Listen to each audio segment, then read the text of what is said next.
tomto zaujímavo riešenom záchode ide o klasický princíp kompostovania. Organická hmota sa v týchto aeróbnych podmienkach postupne premieňa na kompost. Pridávaním rôzneho iného materiálu, ako je pokosená tráva alebo zdrvené konáre, sa budúci kompost obohacuje o živiny. Vyzretý kompost je potom možné použiť ako hnojivo do záhrad. U nás v škole sme sa kompostovaním zaoberali už v roku 2006. Preto ak chcete vedieť o kompostovaní viac, pozrite si naše web stránky o tomto našom projekte. Dozviete sa o spôsobe zakladania kompostoviska, procese kompostovania a o následnom využití vyzretého kompostu. V kompostovacím záchodu jde zvlášť tuhé a tekuté. To je jeden z principů. A zhání se tam pomocí takových, ne uměle čerpadlem, ale je tam systém takových profilů trojúhelníkových, které nasávají vzduch a z té bedny potom ten vzduch odchází tím komínkem nahoru.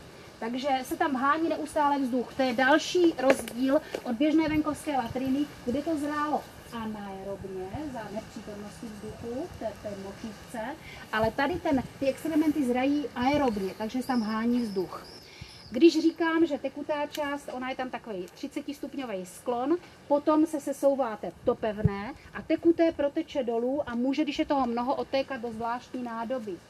Moč se může případně nařeždit potom s vodou a použít někam ke stromům. A co se děje s tím pevným?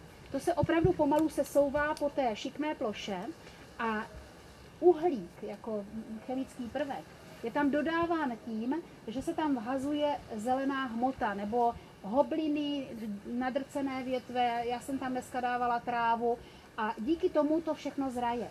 Ku podivu té hmoty nepřibývá, ale ubývá. Tento záchod má však aj ďalšiu výhodu. Pri takomto type záchodu sa nespotrebúva voda na splachovanie. V našich domácnostiach na splachovanie používame upravenú a kvalitnú pitnú vodu.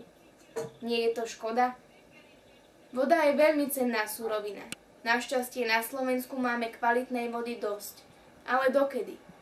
Čím by sa táto voda dala nahradiť? Možná, že vnímáte, jak v jiných částech světa se stává voda naprosto strategickou surovinou vedle ropy. Bojuje se o území, kde jsou vodní zdroje. A my dneska tady klidně barbarsky splachujeme naše exkrementy pitnou vodou. A proto se vás možná zeptám, děcka, myslíte si, že to splachování pitnou vodou jde nahradit něčím jiným? Čím třeba?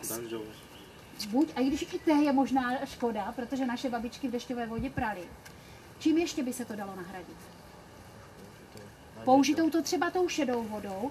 Máme tady profesorku, která učí na humanitní environmentalistice a byli jsme u ní na chalupě a ona má nádrž v tom jejich rekreačním domě, kde použitá voda z umyvadel, šedá voda z vany, jde do zvláštní nádrže a pak ji přečerpávají do záchodové nádrže a splachujou tím. A teprve potom to jde do kanalizace. Jo? Takže říkali jste, použitá voda, to je ta šedá, říkali jste dešťová voda. Ještě něco vás napadá, nějaká varianta?